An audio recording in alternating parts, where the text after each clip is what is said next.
Terima kasih moderator, Dr. Hisar dan Dr. Tasya.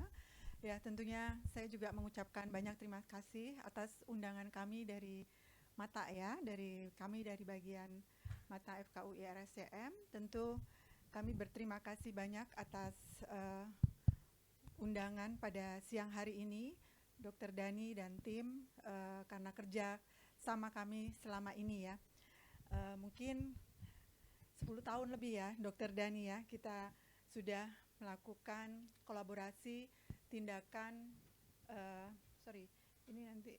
tindakan untuk diakriosistorinostomi ya. Bukan yang ini deh, stop dulu ya. Ya, mungkin sebentar. Mic-nya kalau mau dicopot boleh, Dr. Ira. Oke. Ya, jadi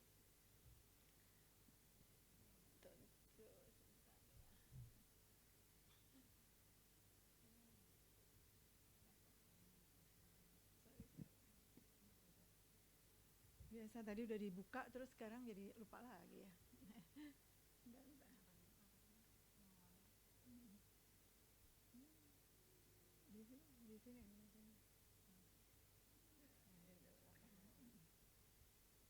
Oke. Ya,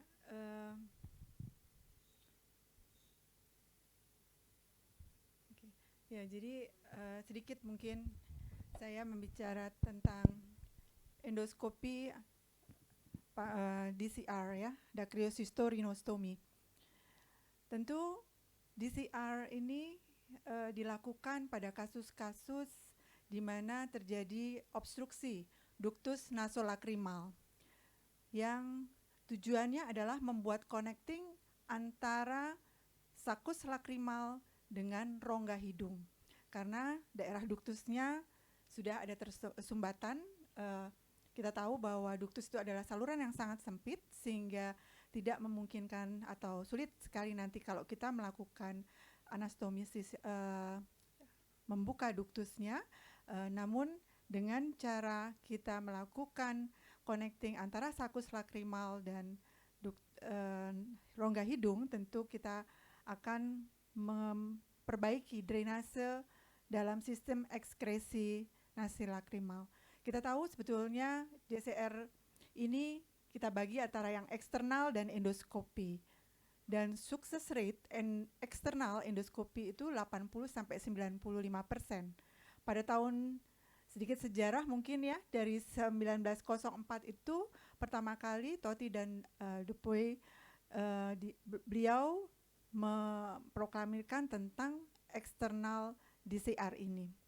Namun DCR ini karena pendekatan approach-nya adalah melalui eksternal, jadi melalui insisi kulit, tentu menimbulkan scar ya, dan kita seringkali melakukan diseksi di kantus medial dari mata kita, tentu saja seringkali menyebabkan juga banyak hemorrhage karena osteotomi yang kita lakukan ya, perdarahan mulai dari kulit dan sebagainya, sehingga seringkali juga perdarahan menjadi masalah pada kita.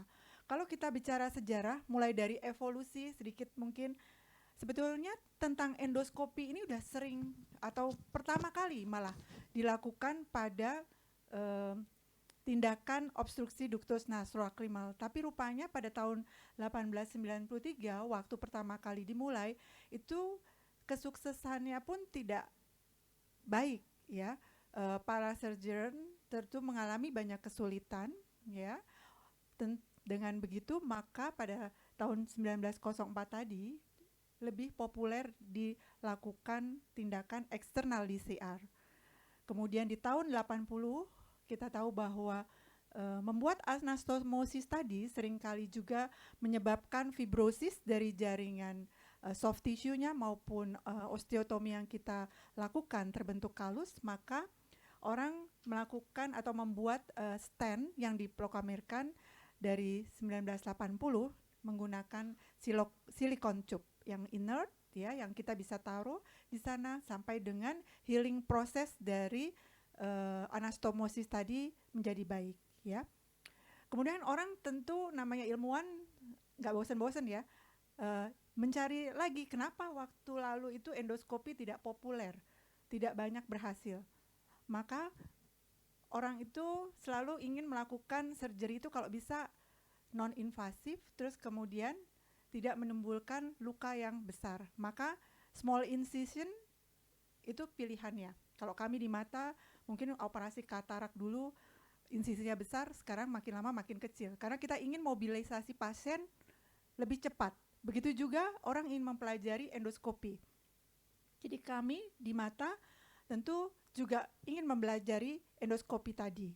Ya, maka itu di tahun 2010 setelah saya fellowship di tahun 2007 sampai 2009, saya mulai ingin mempelajari endoskopi DCR itu. Maka itu saya berkolaborasi dengan Dr. Dani, tentu dengan bantuan almarhum Dr. Umar. Beliau sangat berjasa buat saya karena beliau salah satunya yang membuka kerjasama antara bagian rekonstruksi mata dengan bagian rinologi, terutama untuk belajar bersama-sama tentang endo DCR. Karena Dr. Dani tentu tidak mempunyai pasien, ya. Untuk obstruksi ductus naturalis mata pasien berair kebanyakan atau mayoritas memang datangnya ke dokter mata, ke dokter Dani, ke dokter DHT. Tapi dokter Dani punya alatnya, saya nggak punya. Dari tahun 2010 saya minta nih di Cipto, nggak bisa ya, kecuali saya di swasta saya cepet dapat ya. Tapi kalau di Cipto sampai sekarang saya belum bisa. Jadi saya masih tergantung dengan dokter Dani. Ada baiknya juga ya dokter Dani ya. Jadi persahabatan saya sama dokter Dani dari dulu nggak pernah lepas nih. Karena saya tergantung bener alatnya ada di dokter Dani. Walaupun saya udah bisa, tetap saya harus bareng sama dokter Dani. Tapi itulah saya rasa pentingnya kita berkolaborasi karena kita ingin patient safety ya. Pasien mendapatkan pelayanan yang paling baik tentu ya. Nah, awalnya dari endoskopi DCR orang membuat osteotomi atau flapnya pun menggunakan laser. Kemudian ditinggalkan lagi karena ternyata dengan laser pun banyak mengalami fibrosis ya, dan beberapa laporan yang kurang baik ya. Untuk itu maka orang melakukan non laser atau yang kita sebut dengan surgical endoskopi DCR. Jadi kita membuat flapnya semua dengan manual ya, incision. Terus bagaimana untuk kedepannya ya, tentu saya juga ingin bercerita nanti tentang pengalaman kami selama 10 tahun lebih ya melakukan endo DCR. Nah tadi mengenai sejarah sedikit data untuk laser sendiri banyak sekali macam-macam laser yang digunakan ya, dan endonasal DCR itu awalnya keberhasilan 65 sampai 80%. Kalau dibandingkan dengan eksternal tadi masih di bawah. Tapi tentu seorang surgeon itu belajar terus mengimprove skillnya. Bahkan sekarang angka keberhasilannya sama atau mendekati ataupun sama dengan eksternal DCR. Tergantung tentu kita harus selektif betul memilih kasusnya tentu ya. Nah, dalam mempelajari endoskopik DCR dan surgical ini tentu kita selalu sebagai dokter harus mempelajari anatomi. Nah, buat kami di mata itu nggak mudah tuh masuk ke dalam hidung yang anatominya tentu bukan anatomi yang umum atau yang biasa kita lihat. Apalagi saya sendiri harus menggunakan endoskopi di mana saya melihat monitor, kemudian dua tangan saya harus stabil ya. Di sana learning curve-nya buat saya tidak mudah gitu. Beda saya operasi surgical mikroskopik dengan vekoemulsikasi untuk katarak saya full ya, walaupun pakai mikroskop tapi saya lihat langsung sih. Tapi kalau endoskopi kita di CR ini tentu kita melihat monitor yang jauh ya, terus kemudian tangan kita bekerja sambil melihat monitor tadi. Learning curve-nya buat saya sendiri tidak mudah. Namun dengan bantuan Dr. Dani yang selalu rajin bimbing saya, hal itu bisa terjadi. Di sini kami selalu mempelajari. Saya dulu awalnya sebelum mengajak Dr. Dani, saya menjalani fellowship di luar dan juga melakukan surgical di kadaver tentu ya. Ini adalah salah satu learning point buat kami. Harus mempelajari dulu anatomi serta handle dari instrumen ya. Membuat mucoperiosteal flap itu penting, tentu flap dari mukosa nasal tadi juga mukosa dari sakus. Tentu kita harus membuat osteotomi dari os lacrimal tadi yang cukup besar, ya, biasanya diameternya antara 1 sampai 2 cm, rata-rata sekitar 1,5 cm, ya. Kemudian tentunya flap tadi kita mesti posisikan agar tidak menutup dari anastomosis yang telah kita buang.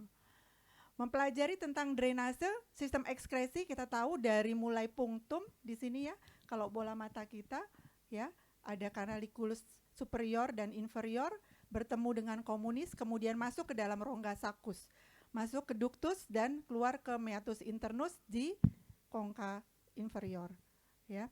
Nah, tentu drainase ini harus baik agar pasien tidak mengeluh keluhan mata berair. Begitu pasien mengeluh mata berair, salah satunya pasti kita akan divided apakah dia sistem sekresinya atau masalah ekskresi.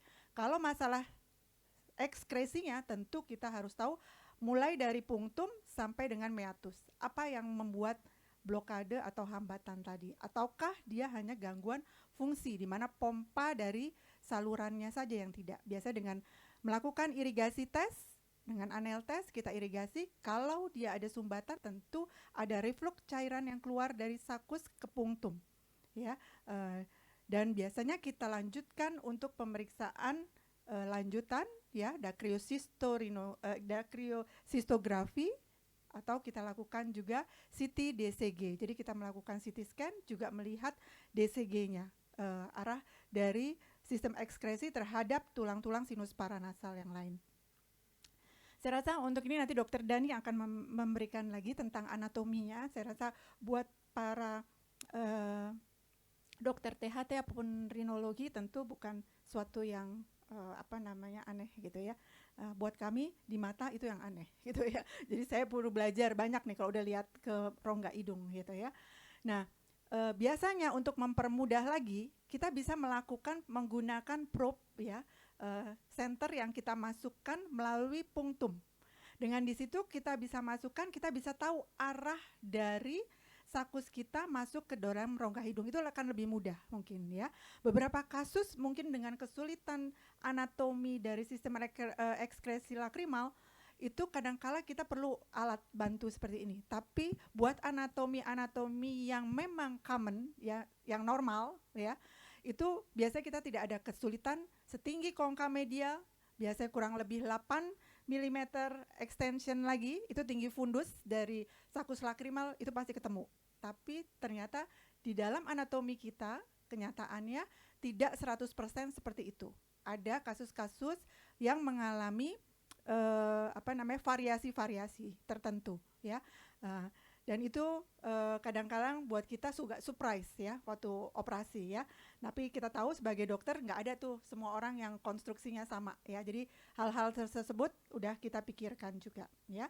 Jadi di sini kalau kita setinggi concha medial biasanya makanya 8 mm di atas dari prosesus uncinatus tadi, kalau kita ke arah superior kita bisa melihat atau area dari sakus yang akan kita lakukan insisi ya. Ini mungkin sedikit video sewaktu kami melakukan. Biasanya kita hemostasis dulu. Saya biasanya menggunakan pH kain ya, kemudian kita membukakan insisi flap dari mukosa nasal. Insisi mukosa flap ini pun create kita macam-macam ya.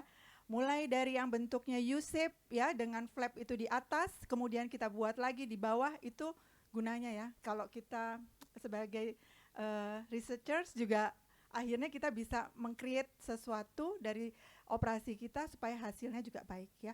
Setelah tadi dilakukan insisi mukosa ya, kemudian osteotomi ya, kemudian baru kita masukkan probe dari punctum, baru kita lakukan insisi dan kelihatan sakusnya banyak dengan pus. Nah, kemudian kita masukkan stent tadi ya, silikon tube tadi ya, kita masukkan dari punktum superior dan inferior, kemudian kita tarik dan flap ini kita aposisikan.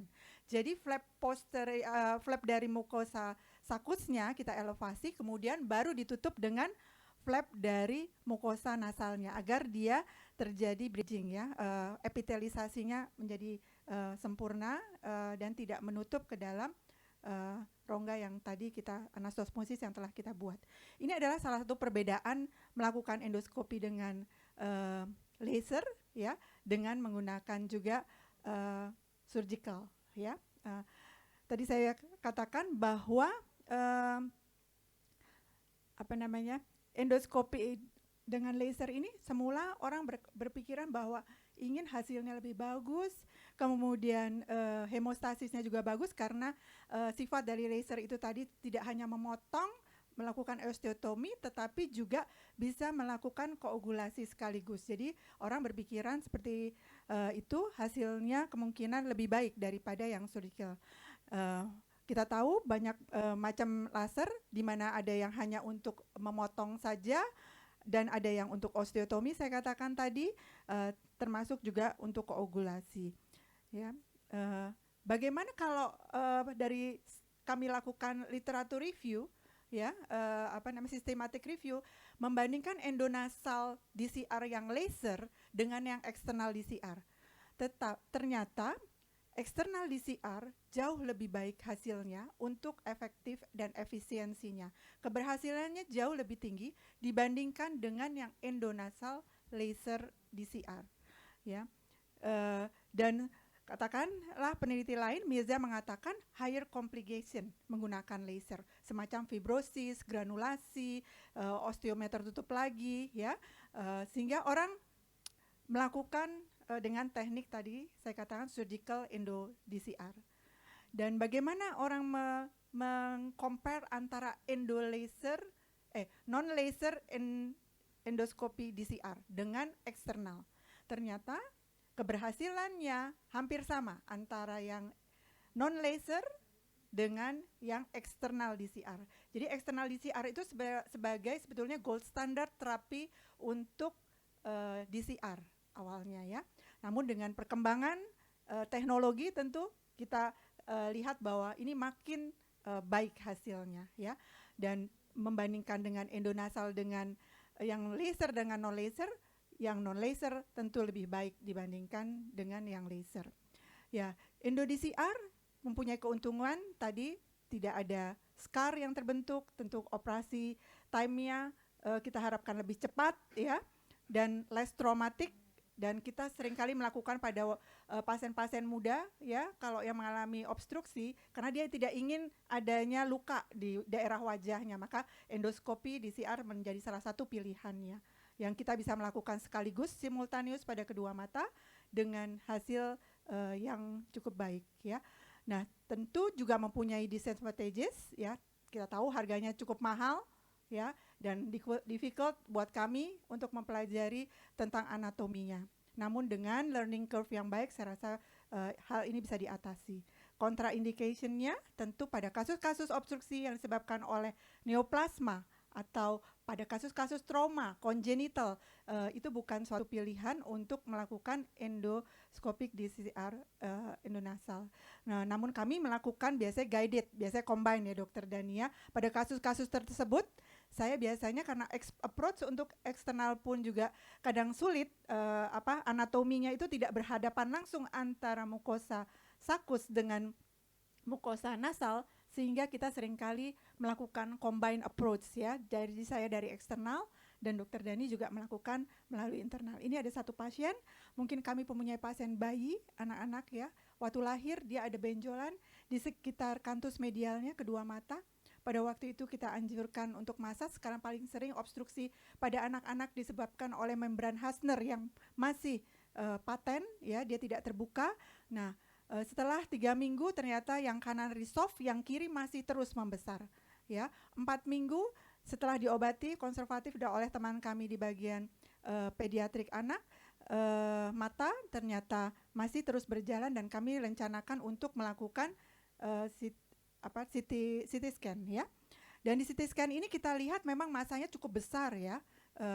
dan hampir sama dengan bola mata kita. Jadi dari sini kita berpikiran bahwa ini ada suatu dacryocystosel, ya. Dan pasien ini kita melakukan DCR endoskopi. Di sini kita lihat tadi karena tulangnya sudah terdesak dari umur muda oleh dacryocystosel tadi, maka saya sangat mudah melakukan insisinya. Begitu saya insisi, udah langsung keluar pus karena tulangnya pun menjadi tipis di os lakrimalnya, sehingga kalau kita lihat di sini mukosanya terinsisi, tapi juga tulangnya juga ikut robek juga ya. Jadi itu sekaligus karena saking lentur atau lemahnya tadi, rapuh ya. Dan kemudian tentu kalau sudah membuat flapnya, kita akan melakukan insersi dari silikon tube tadi ya. Mungkin saya skip ya. Ini adalah 1 day post op dan 1 bulan post op kita lihat matanya baik ya, benjolannya sudah tidak ada. Dacryocystosel karena membran Rosenmuller dan membran Hasner yang tidak terbuka sehingga terperangkap sel di dalam sakus tadi dan membentuk dacryocystosel. Nah, ini adalah sedikit tentang result kami yang dacryocystitis kronis. Itu awalnya kami menseleksi semua pasien-pasien ODNL harus yang dacryocystitis kronis karena pada learning curve awal dengan seleksi kasus yang baik tentu hasilnya juga baik. Hasilnya hampir sama dengan eksternal DCR di atas 95%. Kasus kami pada waktu dilakukan surgery ini, data kami dari 2010 sampai 2018 sebetulnya yang dacryocystosis ini waktu lalu PPDS kami melakukan retrospektif study ya untuk deskriptif. Nah, ini dia dapatkan semuanya berhasil. Sebetulnya ada satu kasus tapi itu statusnya nggak ketemu. Sebenarnya itu yang nggak berhasil. Jadi untung juga ya karena reportnya jadi 100%. Tapi sebenarnya saya punya kasus yang memang nggak baik ya Dokter Dania. Kenapa? Karena dia ternyata punya alergi atau rinitis alergi yang kronis. Ya, itu sampai sekarang inget terus tuh ya, karena 2011 mungkin waktu awal kita belajar ya. Nah, itu ada di situ. Nah, namun statusnya karena udah lama kita pindahan itu hilang. Jadi waktu di tracer ini kita nggak ketemu, tapi kita dari Ibu Asmara itu kita banyak belajar kasusnya. Minta maaf jadi disebut namanya ya, karena inget banget namanya. Jadi kita belajar dari situ dan improving terus tentang knowledge dan skill kita. Saya rasa dari saya itu, terima kasih. Wassalamualaikum warahmatullahi wabarakatuh.